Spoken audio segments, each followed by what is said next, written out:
भारत माता की वंदे वंदे वंदे। बुंदेलखंड की 9 प्रमुख योजनाओं के लोकार्पण और शिलान्यास कार्यक्रम के लिए वीरभूमि महोबा में उपस्थित भारत सरकार के सड़क परिवहन राजमार्ग मंत्रालय के माननीय मंत्री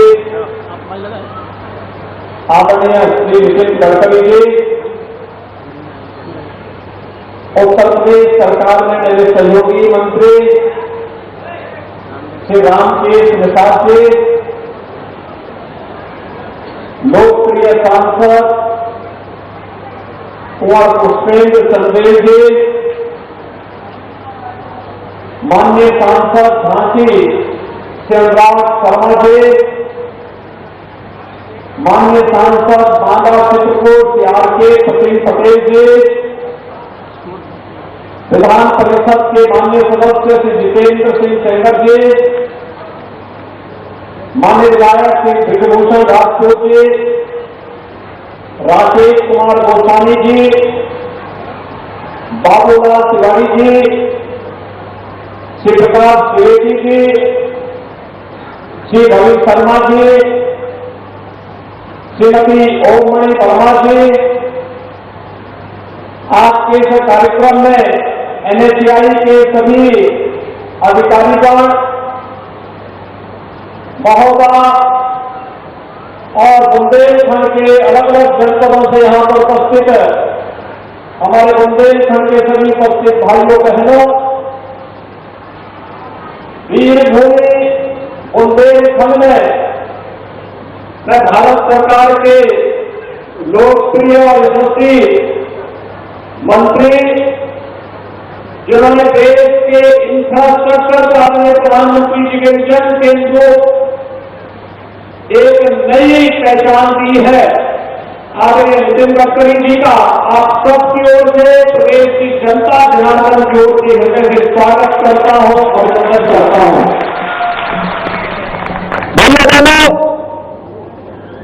ये वास्तव में महज संजोग नहीं, ये ईश्वरीय कृपा है। आज दोपहर में आदरणीय गडकरी जी का सानिध्य पूर्वी उत्तर प्रदेश को प्राप्त हुआ। पूर्वी उत्तर प्रदेश में गोरखपुर में बाबा गोरखनाथ की पावन साधना स्थली में, बलरामपुर, सिद्धार्थनगर, महाराजगंज, बस्ती, संत कबीर नगर, कुशीनगर, देवरिया, गोरखपुर, इन सभी जनपदों से जुड़ी हुई 10,000 करोड़ रुपए की परियोजनाओं का लोकार्पण और शिलान्यास का कार्यक्रम आज वहां पर संपन्न हुआ। और महोबा भी तो बाबा गोरखनाथ की ही पावन साधना स्थली है।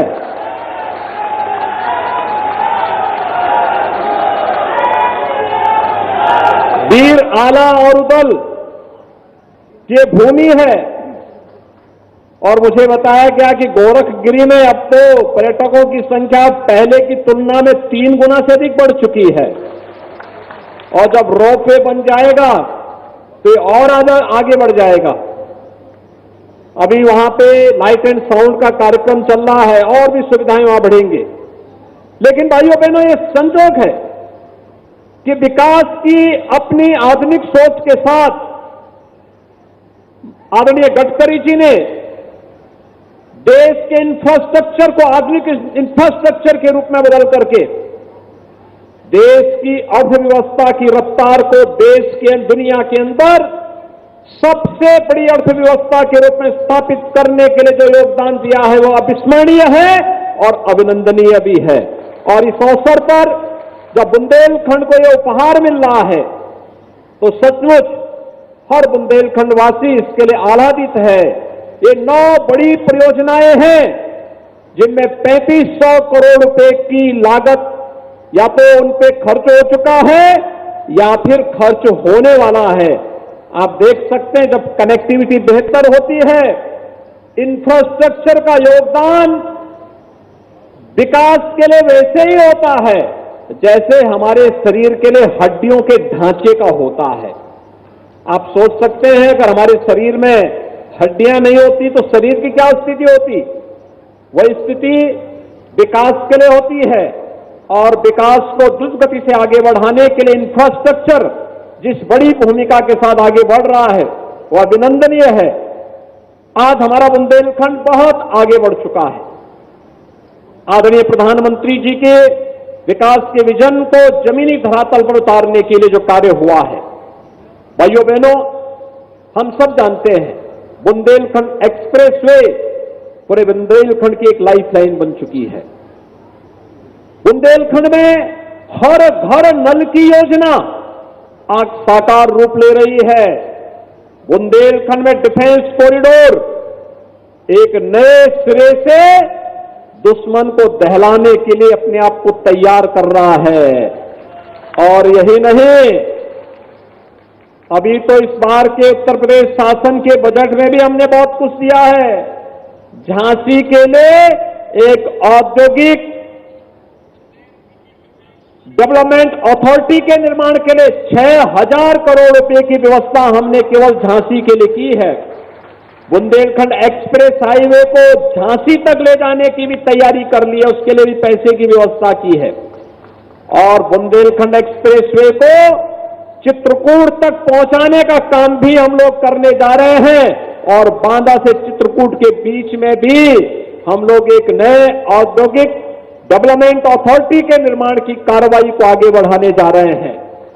बुंदेलखंड एक्सप्रेस हाईवे पर 2 नए औद्योगिक क्लस्टर विकसित करने के लिए भी धनराशि की व्यवस्था हम लोगों ने की है। इसका मतलब अब हमारे बुंदेलखंड के युवाओं को नौकरी और रोजगार के लिए बुंदेलखंड के बाहर नहीं जाना पड़ेगा। बुंदेलखंड में जो उद्योग लगेंगे, दुनिया नौकरी करने के लिए बुंदेलखंड में आएगी, और बुंदेलखंड के नौजवानों को तो खैर यहां पर नौकरी और रोजगार मिलेगा ही मिलेगा। उस रोजगार और नौकरी की संभावनाओं को आगे बढ़ाने के लिए ही ये इंफ्रास्ट्रक्चर लेकर के आज आदरणीय गडकरी जी आपके बीच में आए हैं। भाइयों बहनों, हमें विकास को हमेशा प्राथमिकता देनी चाहिए। जो लोग विभाजन की राजनीति करते हैं वे लोग सचमुच देश के विकास को बाधित करते हैं, युवाओं के सपने को दूषित करते हैं, अन्नदाता किसानों के उत्थान में बाधक बनते हैं, माताओं और बहनों के विकास को अवरुद्ध करते हैं। हमें इस प्रकार की नकारात्मक सोच को दरकिनार करते हुए विकास की सकारात्मक सोच के साथ आगे बढ़ना है। और आज इसके लिए बुंदेलखंड को 3500 करोड़ रुपए की 9 परियोजनाओं की सौगात देने के लिए आदरणीय गडकरी जी का यहां आगमन हुआ है। अभी पिछले दिनों आदरणीय गडकरी जी ओरछा में भी आए थे। ये पहली बार हुआ है जब कोई केंद्रीय मंत्री 1 महीने के दौरान 2 बार बुंदेलखंड का दौरा कर रहा हो, और ये गडकरी जी ने साबित कर दिया है। उत्तर प्रदेश को दृष्टि अगर आप देखेंगे तो गडकरी जी का 1 महीने के अंदर 4था दौरा है। इस 4थे दौरे के कारण आज उनका मैं एक बार फिर से बुंदेलखंड की धरती पर स्वागत करता हूं। ओरछा के कार्यक्रम में मुझे भी शामिल होना था, लेकिन उस समय बाबूलाल तिवारी जी हमारे एमएलसी का चुनाव लड़ रहे थे। इनके चुनाव के आचार संहिता के नाते बुंदेलखंड में आचार संहिता लागू थी, हम लोग उस समय उसमें कार्यक्रम में शामिल नहीं हो पाए। मैं आभारी हूं आदरणीय गडकरी जी का कि उन्होंने कहा कि नहीं, यूपी के बुंदेलखंड के लिए अलग से कार्यक्रम देंगे, और उसके लिए महोबा को चुना। वीरभूमि में आज विकास एक नई रफ्तार के साथ आगे बढ़ रहा है। यहां पर तमाम कार्यक्रम अर्जुन सहायक परियोजना के साथ साथ तमाम अन्य शुद्ध सिंचाई की बड़ी बड़ी परियोजनाएं आज कार्य रूप ली हैं, और खासतौर पर इन योजनाओं में जहां पर आज वे तमाम योजनाएं यहां के लोगों की भावनाओं के अनुरूप यहां पर सिंचाई के लिए भी और पेयजल के लिए भी उत्तम व्यवस्था देने जा रहे हैं। अर्जुन सागर परियोजना, उर्मिल बांध परियोजना, कबरई बांध परियोजना, लहचुरा बांध परियोजना, ये सभी परियोजनाएं बुंदेलखंड के किसानों के खेत में पानी पहुंचाने का कार्य करेंगी ही, शुद्ध पेयजल उपलब्ध करवाने का कार्य भी बुंदेलखंड के अंदर करेंगे।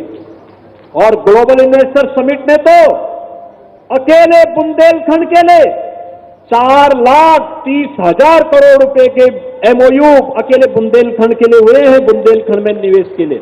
और महोबा में अकेले महोबा के लिए 24,000 करोड़ रुपए के निवेश के प्रस्ताव प्राप्त हुए हैं। कोई सोचता था बुंदेलखंड में निवेश होगा, लेकिन भाइयों बहनों, ये इंफ्रास्ट्रक्चर और बेहतर कानून व्यवस्था की स्थिति आज आपको विकास की एक नई ऊंचाई की ओर पहुंचा रहा है। मैं इस अवसर पर आप सबकी ओर से, पूरे प्रदेशवासियों की ओर से आदरणीय गडकरी जी का हृदय से स्वागत और अभिनंदन करते हुए अपनी वाणी को यहीं पर विराम देता हूं। धन्यवाद। जय हिंद।